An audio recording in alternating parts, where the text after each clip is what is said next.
Boker Tov les Koulam. Alors on va faire Baruch Hashem aujourd'hui un petit cours, la vu l'heure et vu Rosh Chodesh Baruch Hashem. Les Nishmat. Chai Ben Nissim. 13.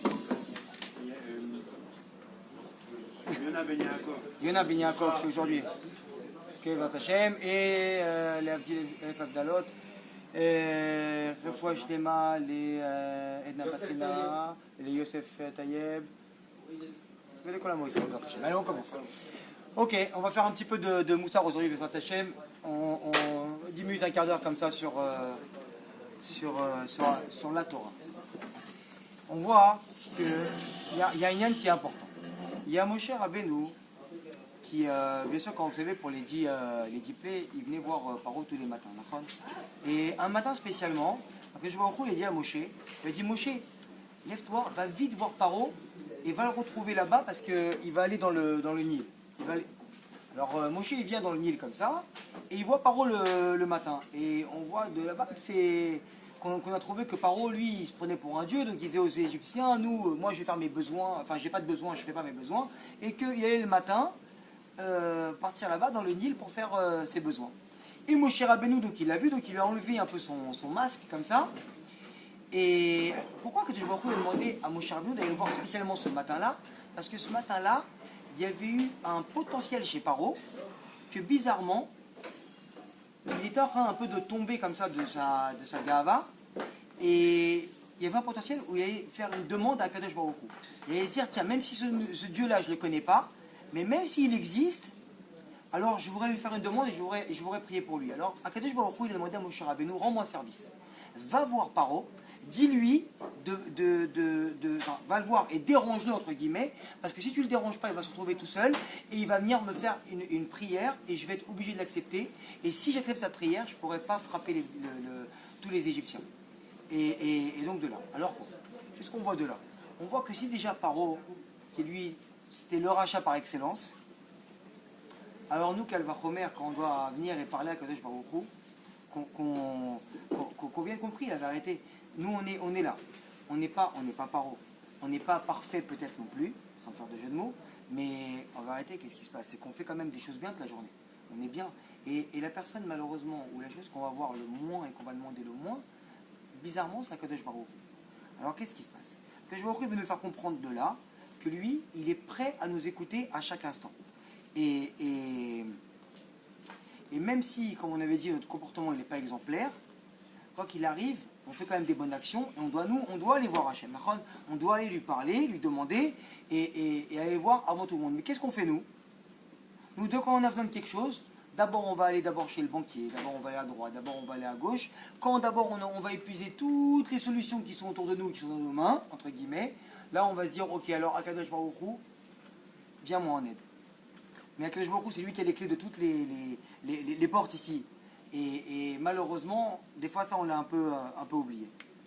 Maintenant, quand on va aller voir les rabbanim pour leur demander de nous sortir de cette situation, alors Akadosh Baruch Hu, il dit que c'est bien parce que c'est le kécher entre lui et nous, mais en vérité, Akadosh Baruch Hu, il demande à nous, venez me voir, moi j'attends. Si d'abord vous êtes parti, vous avez d'abord prié, vous êtes venu me voir et qu'il n'y a pas de solution, allez voir les rabbanim parce que peut-être qu'il y a un problème, il y a peut-être un tikkun à faire. Mais quoi qu'il arrive, c'est un peu comme ça le Inyan. C'est à Mavdil comme une personne qui aurait son père qui est milliardaire et qui va qui a tout l'argent qu'il peut avoir au monde. Maintenant, qu'est-ce qui se passe? Ce fils-là qui vient, il va aller faire des tours dans le couloir, aller-retour, et tout d'un coup, il vient et il toque à une porte. Le voisin, il ouvre la porte. Excusez-moi, ça fait une demi-heure que je suis en train de me casser la tête là dans le couloir. Vous pouvez me prêter 200 shekels, s'il vous plaît? Le voisin, il le regarde, il fait quoi? Est-ce que vous pouvez me prêter 200 shekels? Le voisin, il va regarder, il va lui dire, attends, pas de problème, tiens, 200 shekels. Il va fermer la porte, et qu'est-ce qu'il va dire? Attends, le mec, son père, il est milliardaire. Il a tout ce qu'il peut avoir, il est venu me demander à moi 200 shekels. Alors, à Akadosh Baruch Hu, il vient, il me dit, mais c'est honteux. Qu'est-ce qu'ils vont penser de moi, les gens? Qu'est-ce que le Humot à Olam, ils vont penser de moi? Que quoi? Que je suis un radin? Alors, bien sûr, comme vous avez compris, ce père milliardaire, c'est Akadosh Baruch Hu. Nous, on vient, d'abord, on va demander à tout le monde. Et à la fin, on vient, quand on a épuisé toutes les sources, alors on vient demander à Kadosh Baruch Hu. Mais Kadosh Baruch Hu, de là, on voit qu'il se vexe. De ça, il se vexe. Qu'on n'est pas parti d'abord le voir lui en premier, et ensuite qu'on fasse les ishtadout de demander aux autres. Il n'y a pas de problème. Il dit, je t'envoie moi les canaux, je t'envoie les ribourim, je t'envoie tout le monde pour qu'ils viennent, et parce que je ne vais pas me dévoiler à toi concrètement, donc je t'envoie les gens moi pour venir et t'aider. Mais d'abord en premier, d'abord tu viens chez moi, et après, tu vas voir les autres, d'accord? Le Zohar HaKadosh, il dit comme ça, que quand il y a un problème, dans Parashat Yetro, il dit qu'il y a un problème pour quand un juif il lève ses mains au-dessus de sa tête. Alors on dit c'est bizarre, parce que quel peut avoir comme problème là-bas? Alors il dit que c'est bizarre parce que en France, quand on a tout perdu, tout espoir de chaque chose, qu'est-ce qu'on dit? On dit on a baissé les bras. Et en hébreu, on dit Aramti Yadayim. C'est-à-dire j'ai levé les mains au ciel, j'ai levé les mains. C'est-à-dire que j'ai plus rien à faire. C'est-à-dire qu'une fois que j'ai fait tout ce que j'avais à faire, j'ai plus rien à faire, j'ai levé les mains. Ça veut dire quoi? J'ai les mains vers le ciel, et quand je vais au il va m'envoyer maintenant ce qu'il faut. Mais le Zohar, il dit qu'il y a un problème, parce que quand on lève les 10 mains vers le ciel, qui dépassent la tête, s'il n'y a pas une kavana spéciale, et que s'il n'y a pas une raison propre à ça, il y a un problème. Pourquoi il y a un problème? Parce que dès qu'un juif, et ça écoutez bien, il va lever les mains au ciel, automatiquement, il y a 10 anges qui arrivent automatiquement vers ses doigts. Dans chaque doigt, il y a 10 anges qui arrivent, comme ici, des 10 sphirotes et 10 commandements, le lien de 10, pour qu'on a 10 doigts, pas pour rien. Dès qu'un juif, il vient, il lève les mains au ciel, automatiquement, il y a 10 anges qui viennent et qui arrivent. C'est un roc dans le ciel. Alors, qu'est-ce qui se passe? C'est que par rapport à ça, il dit, attends, si maintenant tu viens, tu vas lever tes mains au ciel sans raison valable, qu'est-ce que tu vas faire? Tu vas déranger les mondes qui sont en haut. Et si tu les lèves pour rien, alors tu vas les déranger pour rien, tu peux avoir une condamnation plutôt qu'une aide. Donc, sans raison valable, un juif ne peut pas lever les 10 mains au-dessus de sa tête. Les 10 doigts. Les 10 doigts, pardon. Les 10 mains. Bon, moi, j'aime pas si vous suivez, c'est pas grave. Mickaël n'a pas relevé ce qu'il ne suivait pas. Là. Parce que j'ai 10 mains, c'est pour ça. Ah, c'est vrai. Mais non, on voit très bien aussi quoi? Que quand quelqu'un a un problème d'argent, un gros problème d'argent, on lui dit voilà, tu dois 100 000 euros pour dans une semaine. Il va rentrer à la maison chez lui. À qui il va parler? Il y a ses enfants qui sont là, il a son garçon prochain de 10 ans. Est-ce qu'il va lui parler? Henri, tu sais ton garçon de 10 ans à la maison, tu vas lui dire qu'il te manque 100 000 euros, toi? Tu vas lui dire ou pas? Non, certainement pas. Lui, on va pas lui en parler. Pourquoi tu vas pas lui en parler? Tu sais pourquoi tu vas pas lui en parler? Parce que toi, en ta tête, tu sais très bien qu'il ne peut pas t'aider. Parce que tu sais foncièrement que tu vas lui dire, écoute, ça sert à rien de l'angoisser pour ça, parce que lui, il va pas trouver de solution, il va pas t'aider. Alors, il faut savoir, prendre bien en compte dans chaque tête de chaque juif que si une personne elle vient et qu'elle ne demande pas à Kadosh Baruch Hu ce qu'elle a besoin, c'est qu'au fond nous-mêmes on croit qu'Akadosh Baruch Hu il ne va pas pouvoir nous aider pour ça, et donc qu'est-ce qui se passe? C'est un chasseur de Emouna. Donc si on manque de Emouna par rapport à ça, pourquoi? Parce qu'on se dit Hachem, je ne vais pas demander. Pourquoi tu vas demander? Parce qu'en fait au fond de toi tu es sûr qu'il ne va pas pouvoir t'aider par rapport à ça. C'est trop pour lui. Alors qu'est-ce qu'il y a? Kadosh Baruch Hu il te dit maintenant tu ne vas pas me demander, alors débrouille-toi. Et ça c'est bien d'avancer, de se renforcer par rapport à ça. Maintenant, on voit très bien qu'un homme qui travaille Shabbat, qu'est-ce qu'il va croire lui? Il va croire que son travail, c'est ça qui lui ramène sa parasha Shabbat. Et donc, qu'est-ce qui se passe? Que s'il arrête de travailler Shabbat, il va perdre. Rabbeinu Yonah, il vient, il dit comme ça. Il dit qu'une personne qui va arrêter de travailler Shabbat, dans la perte qu'il a eue, entre guillemets, qui a été générée là, après ce moment-là, il va gagner 1000 fois plus que la perte qu'il a cru perdre pendant le Shabbat. Mais il dit maintenant, ne viens pas arnaquer. Parce qu'au début, tu vas avoir des difficultés. Mais au bout d'un moment, quand ça va sortir de là, il va falloir que tu l'écrives. Il dit Rabbi Yonah, écris-nous bien ce que tu as cru perdre et ce que tu as gagné après. Et tu verras que quand tu vas faire le calcul, tu vas gagner 1000 fois plus que la petite perte que tu as eue Shabbat.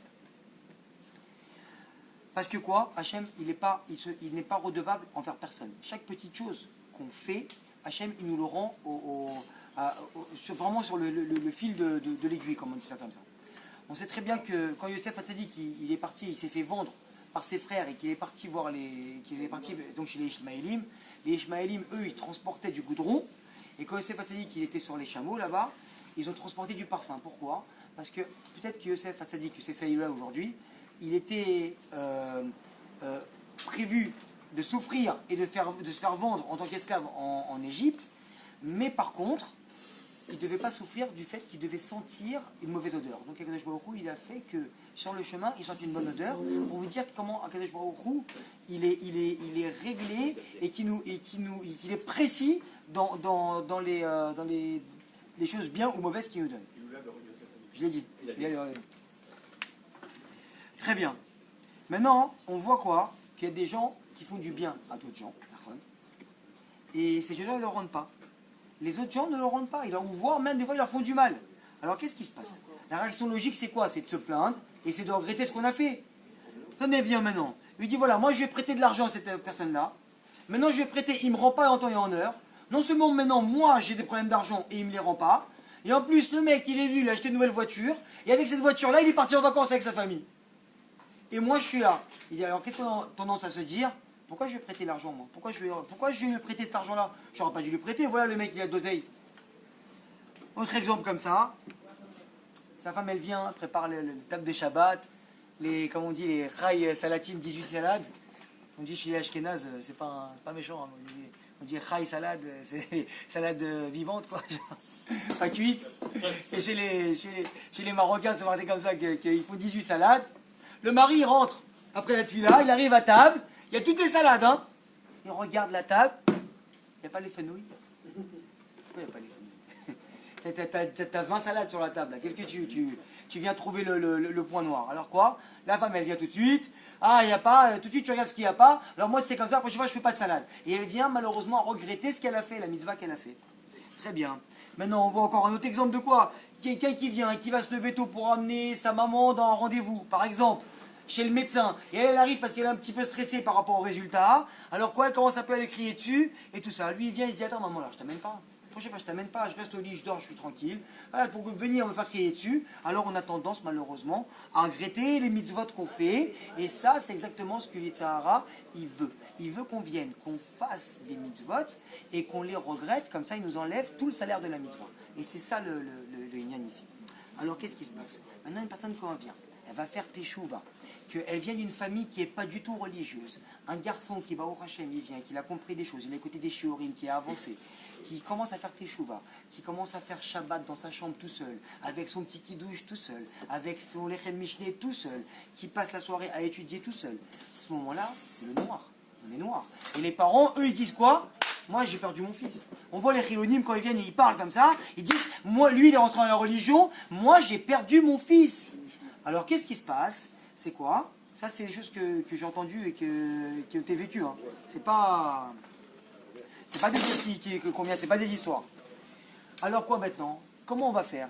Alors le fils, il a deux choses. Soit les parents ils disent, écoute, on va lui rendre la vie amère, et à partir de là, il va commencer à, Baruch Hashem, entre guillemets, hein, c'est ironique, à oublier la Torah, et il va revenir avec nous, parce que nous, quand on fait les sorties de Shabbat, on fait les grillades de Shabbat, et que lui, il n'est pas là, ça nous embête, parce qu'on aime notre fils. Alors quoi? On va commencer à mettre la pression. Mais lui, il va tenir bon. Comme la personne qui ici, qu'on a dit qu'au début, qui va croire qu'il va perdre quand il va fermer son magasin le Shabbat, alors qu'au début, ça va être dur, c'est sûr. Mais alors qu'est-ce qui se passe? La famille lui met la pression. Mais si maintenant tu montres que ta Torah elle vient, qu'elle est bonne, que tu la vis ta Torah, alors qu'est-ce que tu vas faire? Ta maman elle va arriver, tu vas aider à porter les courses. Tu vas venir, maman, tu veux un verre d'eau, tu vas lui mettre ses pieds, tu vas lui enlever les chaussures, tu vas lui mettre sur le canapé. Sa mère elle vient, elle dit, moi je suis venu en train d'écraser, et je suis en train de voir que mon fils qui était coléreux, qui était égoïste, il était insociable, il commence à être gentil, il commence à être bien, et machin. Alors qu'est-ce qui se passe? Le fait que toi tu as changé dans ton comportement, que la Torah l'a influencé en bien, tu es en train de montrer aux gens, et tu es en train d'influencer sur les gens, et que même des fois tu fais Roser Betchouva, toute ta famille, parce qu'ils disent, c'est ça l'exemple à suivre, parce que la Torah elle est bonne. Maintenant si toi tu viens, que tu as pris le mauvais côté de la Torah, et que tu rentres chez toi avec une mitraillette, tu défonces la porte, et tu dis maintenant tout le monde fait teshuva, on éteint la télé, on fait plus, on fait ça. Alors on dit attends mais lui il est pourri, lui c'est pas ça, nous on veut pas ça, nous ça nous intéresse pas. Alors ça c'est une chose. Maintenant quoi? On voit quoi? Que toujours avant une bonne chose, il y a du noir. Kadosh Baruch Hu, Moshe Rabbeinu, quand il n'est pas chercher la Torah au mont Sinaï, qu'est-ce qu'il y avait là-bas? Il y avait la brume, il ne voulait pas rentrer les Bnei Israël. Va Moshe. Moshe il est rentré, il est sorti la lumière de la Torah. Qu'est-ce qui s'est passé là-bas? Dans une journée chez les Bnei Israël. D'où elle commence? À partir de quoi elle commence une journée chez les Bnei Israël? Elle commence quand? Le soir. Pourquoi? Quand je vois il te dit d'abord je t'amène le noir. Une fois que toi tu as eu le noir, tu es venu, tu étais tout seul là-bas, tu t'es caché, tu n'as pas trouvé là-bas, tu es dans l'escalier dans le noir, qu'est-ce que tu cherches? Il n'y a rien, il n'y a que Kadosh Baruch Hu. Alors qu'est-ce qui se passe là-bas? Tu es venu, tu t'es collé à moi, parce qu'une fois que tu as passé ce noir-là, il y a la journée qui va arriver, je vais t'envoyer le Shefa. Mais avant que je t'envoie le Shefa et que Vaishman Yeshurut Vaïvat, c'est-à-dire que tu vas venir et que tu vas t'écarter de moi peut-être parce que tu vas avoir le Shefa, je vais être obligé de t'envoyer le noir. Mais il y a une condition. Pour recevoir le Shefa, c'est que quand tu es dans le noir, tu me bénis et tu dis merci à Kadosh Baruch Hu que je suis dans le noir. Parce que si maintenant tu me bénis et que tu ne regrettes pas le fait d'être dans le noir, tu ne regrettes pas les mitzvot que tu as fait, tu ne regrettes pas d'avoir fermé le Shabbat, et après pendant 6 mois tu vas manger du sable, parce que c'est comme ça qu'au début Kadosh Baruch Hu il vient et il te dit d'abord tu vas morfler pour que je puisse te donner, mais si maintenant tu regrettes la mitzvah que tu as fait quand tu morfles, alors je ne peux pas te donner après. Et tu as auto-annulé tout ce que je t'ai préparé. Alors ça, c'est le Inyan aujourd'hui qu'on va comprendre. On va arrêter là la prochaine parce qu'on a déjà un petit peu trop dépassé le temps. Mais pour finir, Akadosh Baruch Hu, il vient et il te dit quoi? Il te dit que moi, je veux que te donner. Je veux que te envoyer la bracha. Tout, je veux te donner. La seule chose qu'il y a, c'est quoi? C'est que quand des fois tu vas passer des mauvaises passades, sache que c'est pour le bien, ne regrette pas. Et si tu ne regrettes pas, tu vas tirer après le jackpot. Voilà. Tu commences